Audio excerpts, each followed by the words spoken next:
Hey, Meg, what's up? Hey. I'm glad you made it. Yeah, I had a little bit of a kiddie child issue going on, so I was a bit late getting in, but it's sorted now. So I can chill. How are you guys? Good. Did you check out the new room for the VR? I haven't yet. I will check it out. I haven't had a look. I'll go and have a look. I've been busy doing a few things, but I've only just sort of like in the last week been feeling okay. I had like a horrendous accident. Eventually I was all right. I got it sorted, got some drugs and stuff. So I'm a bit behind, to be honest. I've just started getting back into it, getting my head back into everything and catching up. Well, I had a crazy week too. I'm behind on everything. And it's just like, everything online, so I had a busy work week. It's weird too. Like, just this past, I had a weird weekend and kind of busy as well. And then I always find that funny. This like ebb and flow that seems to happen, especially with me. There's always like anytime like something weird happens to her, like there's something weird happening in my orbit as well. Yeah, personally, we're like tuned in to each other. It's really weird. It's always been like that, sort of since the early days. Like if something weird's going on in my world, there's some weird stuff going on in your world. I just think it's just everybody's lives, isn't it? It's never the same for more than 2 minutes. It's like a roller coaster. Like well, Meg, we all kind of picked a good time to use Minds and see what's going on here on Minds, because there's a new token reward system. It's evaluated differently, and actually you get more. And then there's other incentives too to do other things as far as moving stuff on chain and then putting up liquidity pools on the Uniswap. But right now it's like crazy because to do any transactions, it's kind of high Ethereum gas fees. But hopefully in the near future that gets a little bit more sorted out, and then we could have more interesting fun.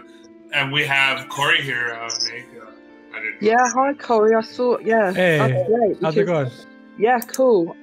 I'm kind of thinking of it like using the analogy of building a house. It's like once we get all the structure in place and people can understand. I mean, I hold my hands up. I'm not very good when it comes to cryptocurrency or understanding ETH or any of that stuff. And the Uniswap, they're just words to me really at the moment. I need to sort of put it into practice. But like everything, you have to just do things. You just have to test things out, and then that's how you learn. It's kind of the only way. You can have so much theory, and then you need to put it into practice, even if you don't understand the theory, if that makes sense. Definitely. All this stuff, it was confusing to me when I got into it in the beginning too. It just takes the practice. Yeah, I mean, I think anybody that's first started it was confused. What are you talking about? Yeah, the thing is people coming onto the platform, coming onto Minds and finding the creators and the fun part of Minds, as opposed to all the endless political stuff. If we can sort of whet people's appetites that way, if they can get to find those people, and then they can learn the other stuff. Once people learn the other stuff, you can just play and have fun. You don't have to worry about it because you don't have to think about it so much. That's the key. Because I've got quite a lot of people coming on here and they immediately just get stressed because they don't understand it. And I'm sort of saying to them, look, don't be stressed, just have fun, just play around with it. We're all experimenters, we're all creators. You might not be a programmer, you might not be super savvy at the tech side, but that's what people get all scared of. They think they've got to be a programmer or a hacker or something when they come on here, and I keep saying, no, it's not like that at all. Oh yeah, definitely not. I mean, I remember when it was like super and alpha, beta, and definitely felt that way, but now I feel like it's definitely a lot more user friendly now. Well, See, there's several different things like early on that we were cultivating, whether it is tip culture or like evaluating what's the real value of like content and stuff like that. And going to what you were saying, I think in my own mind, looking forward, and hopefully this ecosystem levels out and sustains itself, but we don't have to work. Once we learn how to do that, I think for each project, you set up a liquidity pool and you kind of like save it, and then we all have like an agreement within doing whatever project it is, and you're able to work with each other on these long-term projects for a year or two, and at the end of that year or two, you have a couple of $1,000 that you could, that actually you could divvy up between you, and then you're not worried about making trades every day or whatever. You're just worried about doing your content and making good stuff and putting it out there, and maybe even hopefully too, like I don't think Minds has to grow to a crazy level for this to be sustainable. Like if you have enough interactions within your group and your team, so like I could even see it as like when we're producing the Minds Underground documentary, it takes a year or two, but the whole time we're producing content, like whether it's behind the scenes kind of stuff or like me doing little video edits or whatever it is that we're doing at the time, and so we're accumulating content all the time, and then we're growing our pool, and then we keep on doing this, right? And so just that vehicle on the front end, creating a documentary and engaging with other creators that are both simultaneously adding content to it, or just people that are within your own group that are interacting with it on just more of a creative level than more of a fan level. And I think if you have a strong enough community that like just in that process could yield a good amount of the capital in a sense, so that you could really produce this thing. Like what I'm saying is like maybe not quite a year from now, and a year and some months, maybe it's realistic that I go up to Canada and visit Kevin and Curry Hobo, and then anybody else that wants to go, and then we really kind of use Kevin's studio, and then we do the beginning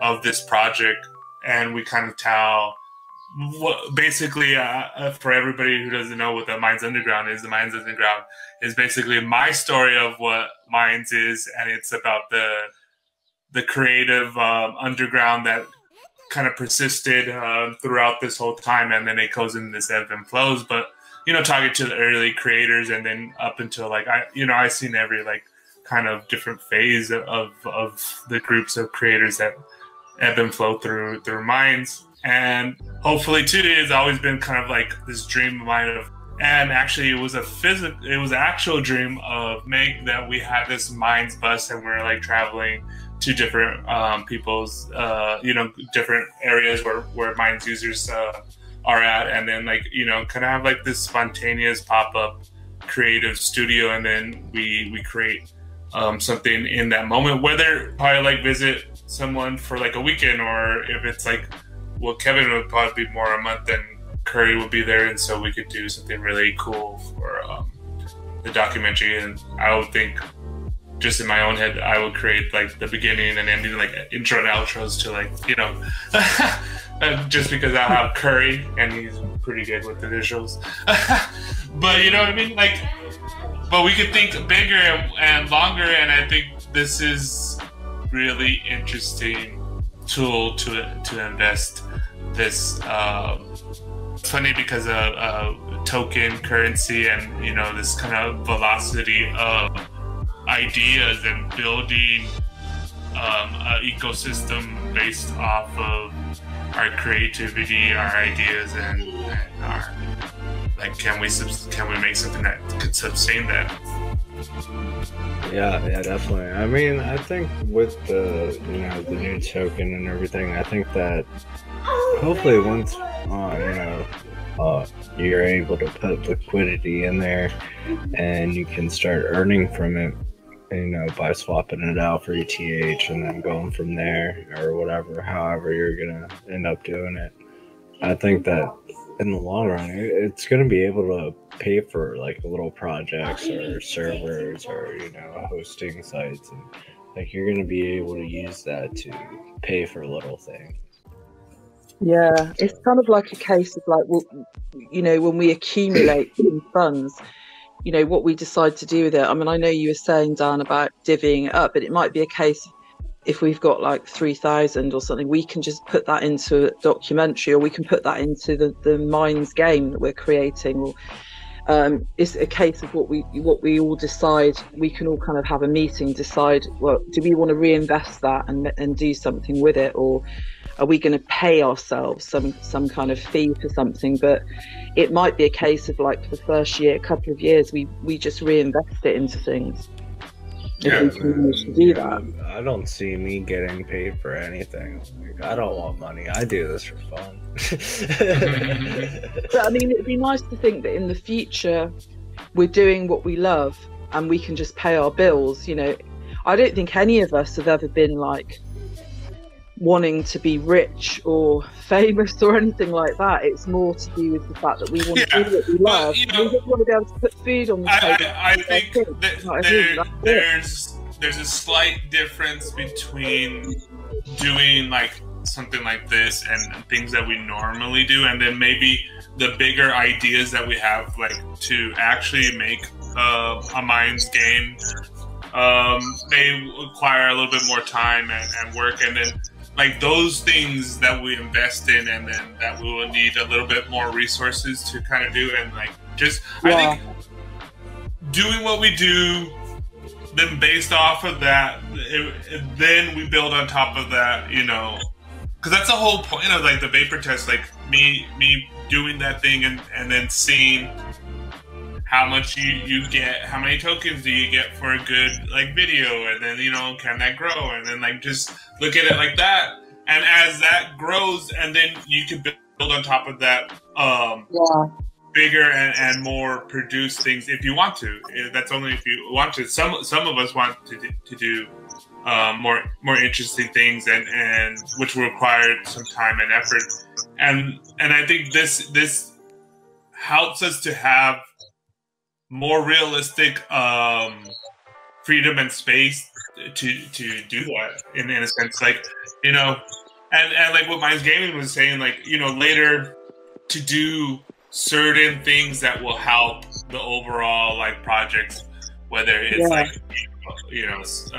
a server or even people having certain software and hardware so that we could have good audio and visuals and stuff like that, so that we could produce good stuff and keep doing it easier and better. Even if it's like a decent mic, if you're doing, we get people on board who are going to do like voiceover actresses and things like that for the game and other things. They might need decent equipment for that, mics, decent microphones and stuff like that. Just little things that are going to make the whole thing a lot better quality. Well, I mean, most of the software that I use for my creative stuff is all open source, but I know there's some paid software that people recommend that we might be able to help out with online too with that. But yeah, I mean, the whole I think that putting into these pools is important. You know what I mean? Like getting liquidity into the Minds pool. If you want to start actually seeing rewards, doing that process is important. Yeah, I mean, it's just a case of, to me, that the perfect life is that you do something that you absolutely love doing, and the best thing would be that you could just pay your bills, that you could cover your bills, whatever they are. You don't necessarily want any excess amount of money to have an excessive lifestyle. because obviously that's the big thing, isn't it, with creators and artists? The big problem is that people often go so far and then they can't continue with it because they end up having to get a job to pay the bills, so they can't focus on the things that they want to do. I think that's what we all kind of aspire to want to do, is be able to be creative and be able to cover the basic things that we need to cover. That's it, really. Yeah, if we can do that, that's perfect. I get what you're saying, but I mean, at the same time, I don't see, like, currently, like, with the platform the size that it is, I don't see it paying for your rent and electricity. Yeah. No. There's also a lot of competition in the pool right now. I just checked like 10 minutes ago. There's already $2 million in there. Holy crap. Holy shit. Yeah. That in there. Big ballers, man. That's the one thing, like... At the end of the day, if it happened by accident, is not something we're all going to say, no, we don't want that. If it was something that happened by accident, that's great, but I just think it'd be great if we could make enough money to invest into some of these projects, some of these things some of these visions that we want to see come to life. If we can make enough, if we can generate, I don't know if that's the right word, generate enough to invest into those projects, that would be like something amazing in itself. Oh yeah. I mean, that's what I said. I mean, like, just the thought of, if you can get enough liquidity to pay for a server monthly, like a monthly server, then that would be amazing. Yeah, like, then you have, a cloud, so your own, that doesn't have a limit, because, like, the one we use has a limit right now because it's free, so, like, it has a limit on memory and disk space and all that kind of stuff. But, like, so it's a little slower, but, like, if we can just make that amount just to get a server going, then... Oh yeah, man. Like, once we're on our own, like, space, there's so much more we can do with that. Yeah, right now, it's not that I don't like Glitch. I do love Glitch, because, like, it definitely, especially if you're like, you're trying to learn coding, or you're new to coding, or you just want a little personal website for yourself to advertise. Glitch is definitely a great site for that. So, and it's full stack, so you get a bit of everything. So it's not that I don't like them. It's just, it'd be nice to have our own full stack server that doesn't have so many limitations put on it. I was thinking as well, like, with the official Minds game, as that develops, that maybe in the future it could become something a bit like, I don't mean like the look of Minecraft, I'm thinking more of people having the ability to build things, or to, when they're part of the game, they can actually create worlds, or they can create antidotes to poisonous trolls or something that they're fighting, or there could be some element where they could create something within the game rather than just participate, being a slave. Maybe it's something different, because Mindsgaming actually tell Meg what you've been playing around with. There's VR space where you could build stuff in there, right? You could build those. Oh, really? Yeah. So, like, you definitely have to check it out. Like, the whole, we've been playing with hubs. So it's a little project by Mozilla that I've been playing with. So we put it on the Imaginarium, and you can put stuff, you can walk around in the rooms, you can put stuff in the rooms, you can, I don't know how interactions work with it yet, but we'll figure that out. So, but yeah, you can do a whole bunch of different things. You can change the scenery, you can do all kinds of things. Oh yeah, that sounds brilliant. I've been thinking about it all day, thinking that would be really great for anybody to go into that game. So they don't have to be like an expert or anything. There's just that function there where they can contribute, they can build stuff, they can create stuff within the game. I don't know how much you can, like, it seems once you change the scenery, that you can't go back to the old room right now, so I'm trying to figure that out. But yeah, you can definitely add stuff and it'll save it and all that kind of, no matter like. That sounds really cool. I like the idea of something like that, and of course that's just an optional thing. You know, that could just be a part of the game. There can be people that will just. It might be a case of like, as you play the game, just in the normal fashion, you have to get to a level which unlocks some of these features.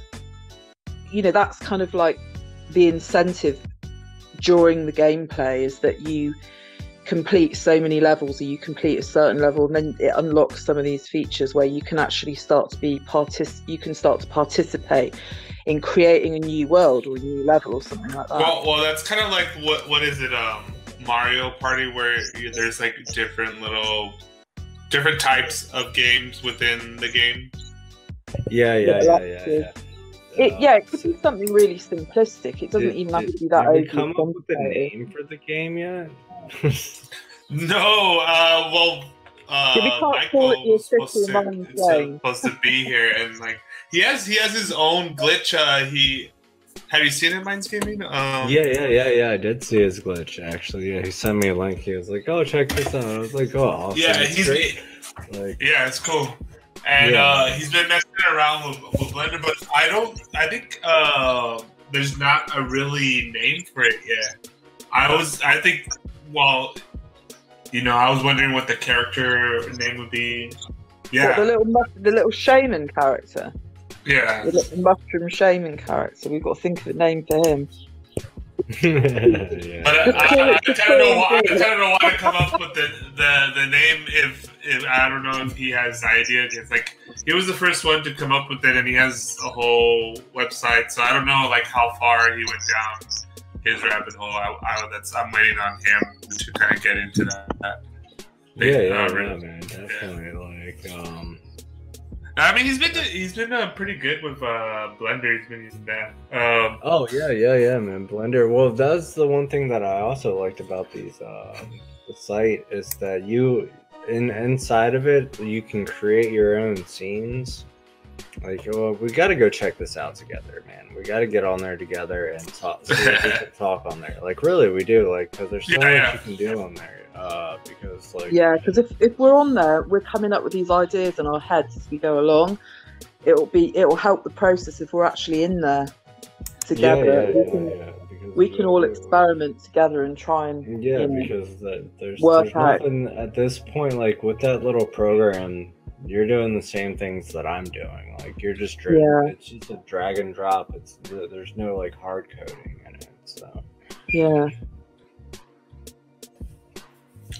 Actually, Corey, did you ever see that one where we were talking about the Minds game? Are you still there? Yo, I'm still here. What's up? So, you mean the VR space? No. This is the Minds, the video game concept that my friend Michael Studios 18 came up with. He said he wrote out a sketch of it in 2016.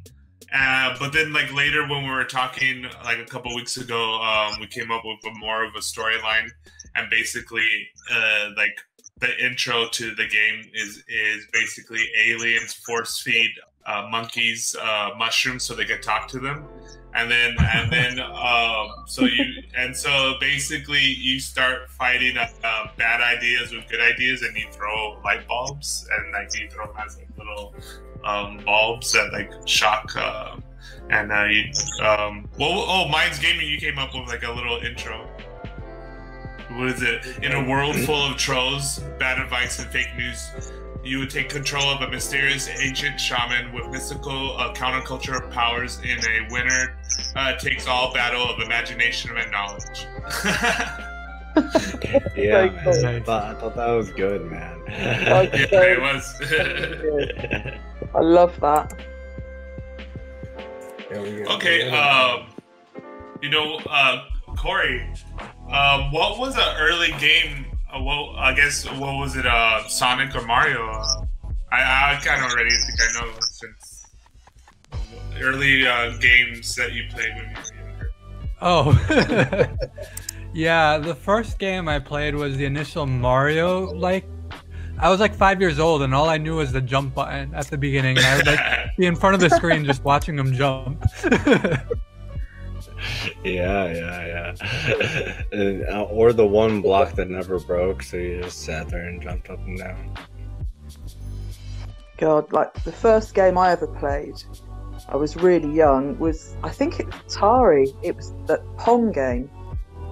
Oh, yeah. They had Pong, because I'm a bit older than you guys, because I was born in 1976, and I think I was about 4 or 5, and I can remember it clearly. I remember sitting there watching. I'm the youngest, I've got 2 older sisters, and my eldest sister and my dad were playing it. And they'd hooked it up, they connected it to the TV, and I remember thinking it was amazing, just the most amazing thing. And I kept sort of trying to get in on the act, and they were like, no, stop distracting us. So I was just like this annoying little kid trying to like play the game, and they wouldn't let me. Eventually, I think I got to go on it, but yeah, that was the first game. That was my first introduction to any form of gaming in my young life. I think I was about 4 or 5. Watching them play it, they were obsessed with it. Fun. I played Pong. My dad, I guess one of them had a Atari, but anyways, yeah. I mean, that's like Pong really old. Everybody's played a version of Pong at one point or another. Yeah, I think we had like the original, the proper version, not versions that they created later on. I think it was the real deal. I remember it was like kind of a grey screen on the TV. We had this big TV with like loads of knobs on it. It was like had wooden panels on it. That's how old TV was. It's like the sort of TVs you see in Colombo or somewhat like in a 1970s TV program in people's houses. And it was like a grey screen with sort of like, it was like a bright mint green. The graphics on it with the ball going backwards and forwards, it was like green from memory. I might have that totally wrong, but yeah. I just remember thinking it was really cool how I kind of as a young kid thought it was magic that he kind of connected it to our TV and then they were suddenly playing this game. I remember thinking, oh my God, that's just like amazing. How's that going on? How are they doing that?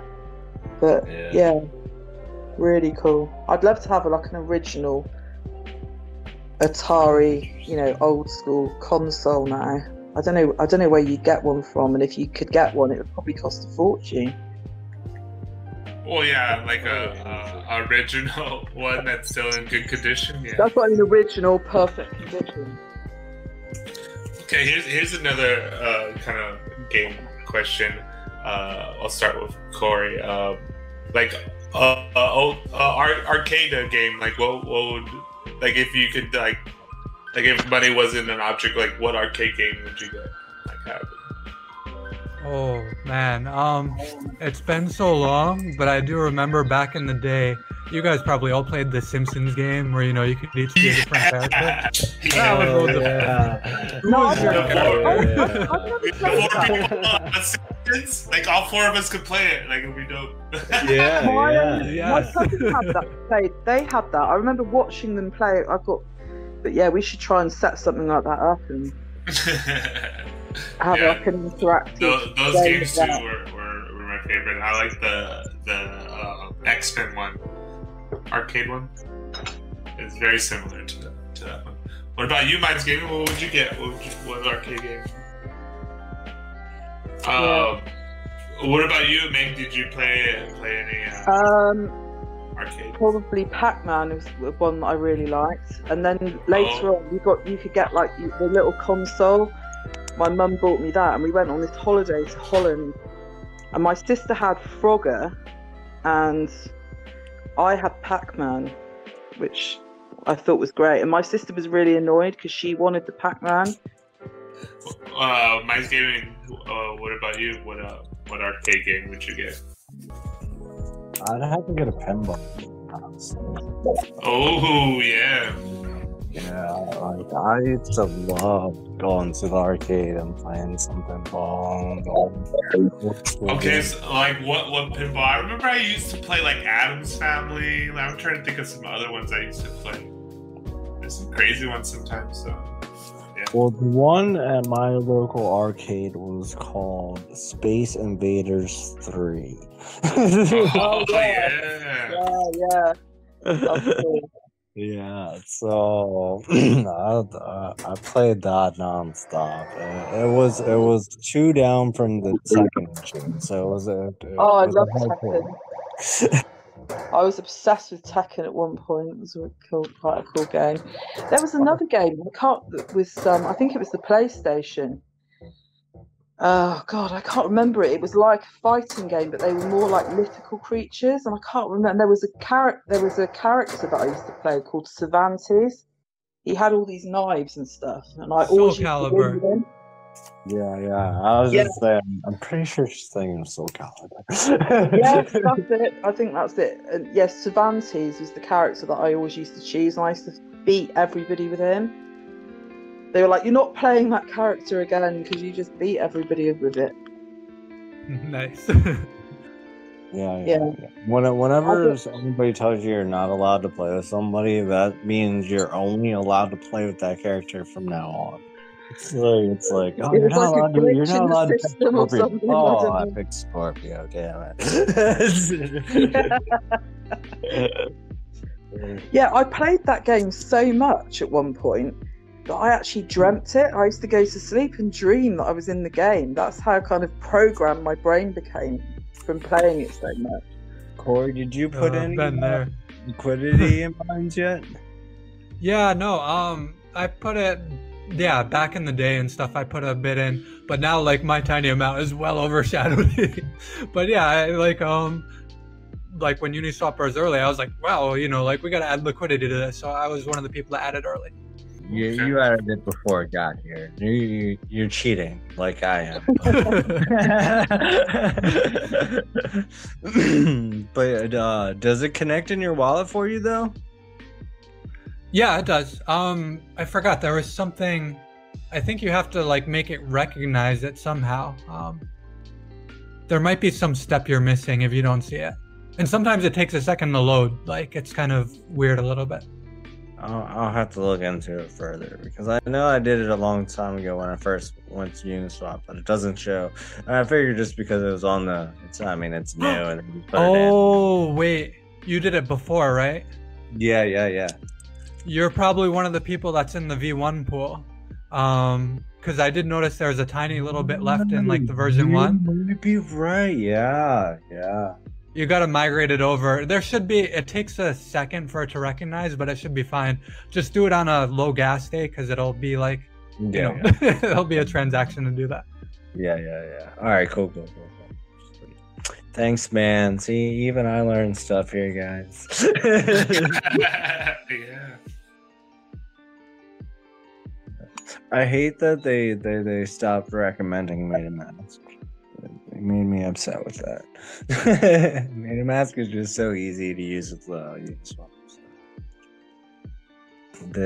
They recommend Coinbase now. What do you think of that, Corey? Wait a second. What did you say they recommend? They were recommending Coinbase for a while. I don't know what they're recommending now for. Interesting. The thing about Coinbase is, I mean, I don't think they have like individual, where you have your own keys type of solutions. Like, Coinbase is usually you're storing it in their wallets and, they're. Yeah. That's what I said. That's why I was confused when they started, and I never stopped recommending MetaMask because I was just like, whatever you do, I'm gonna recommend MetaMask because it works well with your system. So. No, I was just gonna say for me, it works seamless with Uniswap. The only reason I could see why like MetaMask might not be recommended maybe for some people is because it puts a lot of responsibility on you. Like, you got to make sure that while you're like logged on, you don't get your computer hacked or something, accidentally send stuff to the wrong, Ethereum's pretty final when things go around. So you got to, make sure you're on top of stuff. Still, it's, I think most people aren't gonna have that much of an issue and understand how to save stuff like that. You know what I mean? Yeah, most of the time people will just like kind of figure it out and be like, okay, I gotta be careful.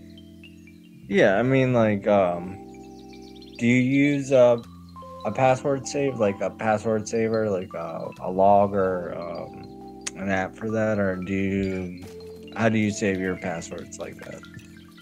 Oh, usually, yeah, I kind of go with like password managers and stuff, not browser ones, but like kind of independent open source ones are good and stuff like that. Yeah, I think it's just better because sometimes, you know, like with the really important stuff, you kind of write them down and stuff like that too. It's good to like, you know, address all, you know, depending on the security level, you need different methods. Yeah. I'm very old school. I still write them down in a notebook, and then you know, keep that notebook locked up. So I'm very old school with that. But I like you know, open source password managers are definitely one thing that, as long as they're open source. Which ones do you use for the open source managers? The one that like seems to be the best performing right now are the variations of KeePass. Like, you know, that started as a Windows project, I guess, but people had brought it to Mac and Linux, and those ones are nice. Okay, they're user friendly, easy to use. Okay, cool. Yeah. You playing any games these days? Oh man, it's a vice. Like I really got to stay away from them because you get sucked into these worlds. I think the last time, like That's what I'm like. the last time I got. I was just saying, I relate to what you're saying. You know, I have to stay away from the gaming because I get completely obsessed, and I just don't do anything else. Once I get sucked in, that's it. Nobody sees me for dust. Then that's it. I'm just gaming 24/7. And it starts off innocently enough, like, you know, it's a curiosity. Oh, they're making this now. Oh, let me try that real quick. And then before you know it, it's like, holy shit, like the whole day's gone by. I gotta stop. So what was the last game that did that for you? Hollow Knight. Have you ever heard of that one? No. Yeah, I have. It's interesting. It's a really creative, like artistically, like kind of Metroid Castlevania type of thing. Yeah, man. Yeah. Well, that sounds brilliant. So with all this, my kid's grandfather bought him a gaming system without telling us for no reason. So it's gonna be here tomorrow.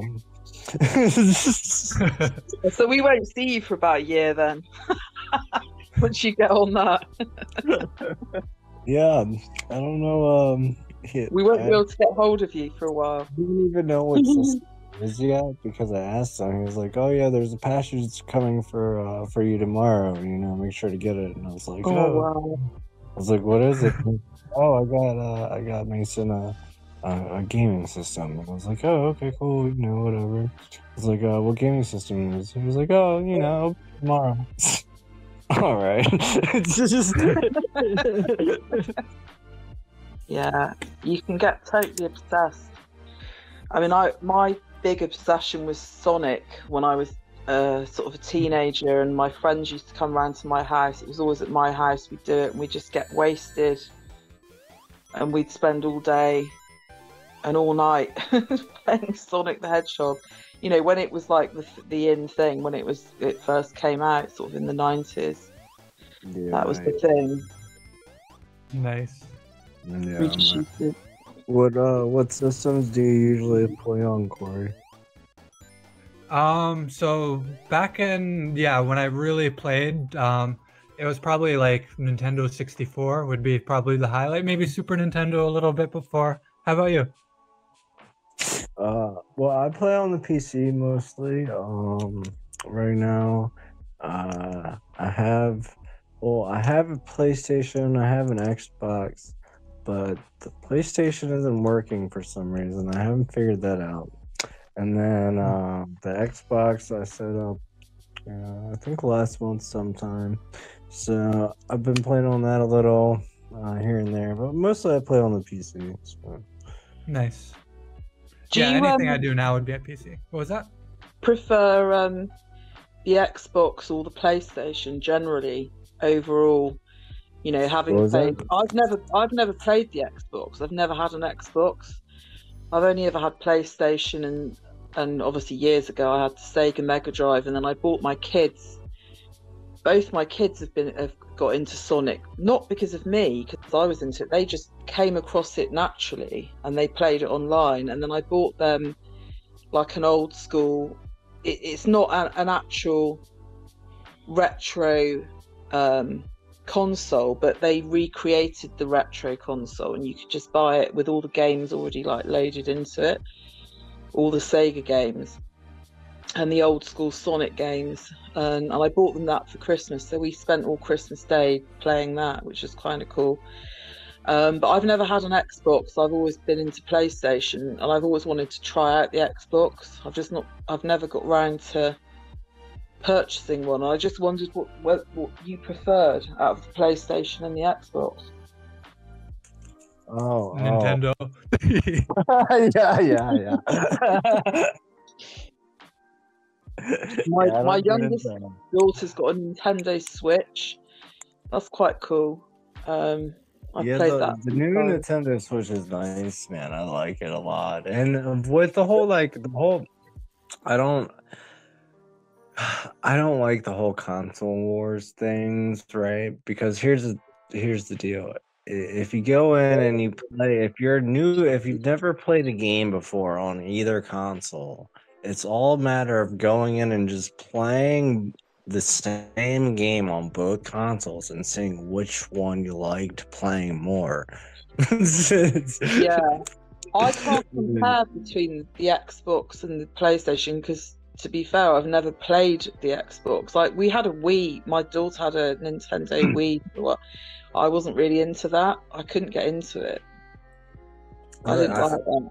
I played on the PlayStation most of my younger life, so like, and then I got Xbox, later, and then so like, it was just weird because like now I'm playing on the Xbox again, and like I won't play Tekken on the Xbox because of the controller difference. Because you PlayStation controller, first-person shooters, like they're so much more comfortable to play. So like, I don't know. I love the PlayStation controllers. I just think they're great, especially for the fighting games.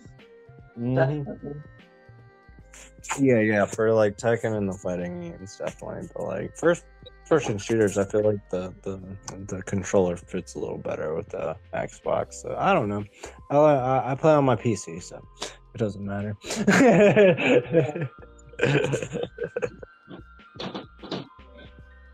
What about you, Satori D? What do you play on? I haven't had really a system since like Nintendo Wii. I stopped like keeping up with gaming since like that era. But I played some games, like strategy games on my computer. And there's what old game that I was playing recently that I liked, and I forgot what we were playing it off of, what emulator. I think it was like Sega or something, but it was called Vapor Trails. You remember that one? No. It's basically you're in a jet, and then you're like fighting everybody. So like you get like 2 players, and then you keep on getting upgrades on like your shooting ability. Anyways, it's a fun game. Flying shooting simulator. I like it. Yeah. Yeah, man. No, it's like Contra, but you're a jet. Yeah. What's your favorite strategy game though? Like you like Stratego or chess, or like what's your strategy game? I would actually play Risk, but then also too. Oh yes, yeah. So Risk is fun. We all need to get together and play some Risk one day. Yeah. Okay. Tell me about your Risk game. Which countries would you start with? I've never played Australia. I'm starting with Australia. Facts. Oh man, we'll be going to war. Australia's mine. Yeah, we need to get together and connect up a game, and we need to all play each other. It's got to be done at some point. Yeah, You know, We've got to choose which one we're going to do. Yeah, and I guess this is something that we could wrap things up, because I kind of need to get going in a little bit. But I want to like circle this back around. I think something that will be interesting, and something that me and Mindsgaming were talking when we were on Joshua TV with Censorship Sucks. But like Minds having a streaming, being able to stream on Minds, and then we could like hook up for like we'll have like a set game night that like people could rotate in and out, and then like, you know what I mean, like we all kind of like get together and maybe have some fun of man, that'd be awesome. Do some stuff like that. Be able to just sit there and stream a game with everybody. Yeah, that's a cool idea. So you know how to have like game night. Then we'll have like, maybe I don't know how we'll do it, but you know, if we had that, it would be like, you know, the first Friday of the month is like Risk game night. Everyone wants to play like Risk. We're gonna play that night, and then, like we could do that, and we could turn it into a show. It's like, you know, one of the mashups, because we'll be talking. We're gonna have after we play a couple games, it's gonna be generational like beefs with each other. Between like Corey and Mindsgaming over the rightful heir of Australia.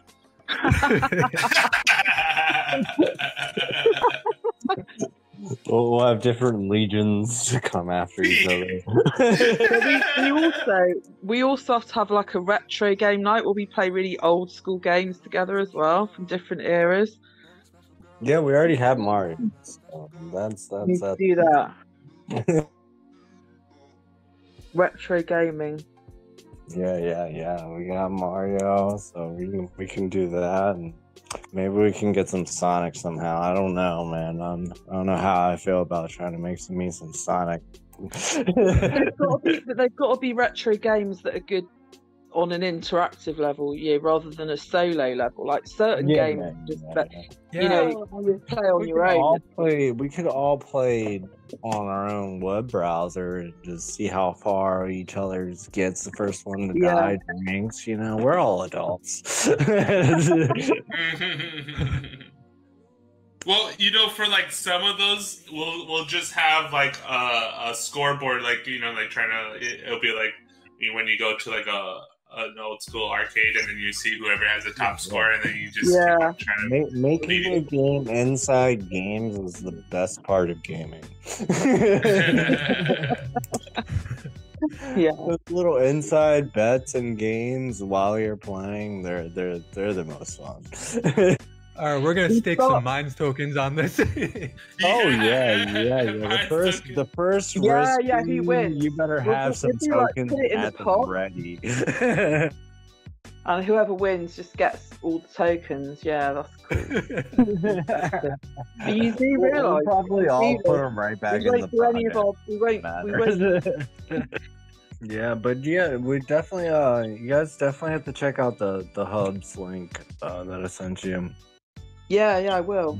Yeah, you can walk around in the different areas. You can search scenes. You can put your own pictures up, all kinds of stuff. So definitely check. Cool. Yeah. But I think that's a good part to wrap it up there. I know everybody's probably got to get going. So it was nice talking with you guys. Thanks for coming.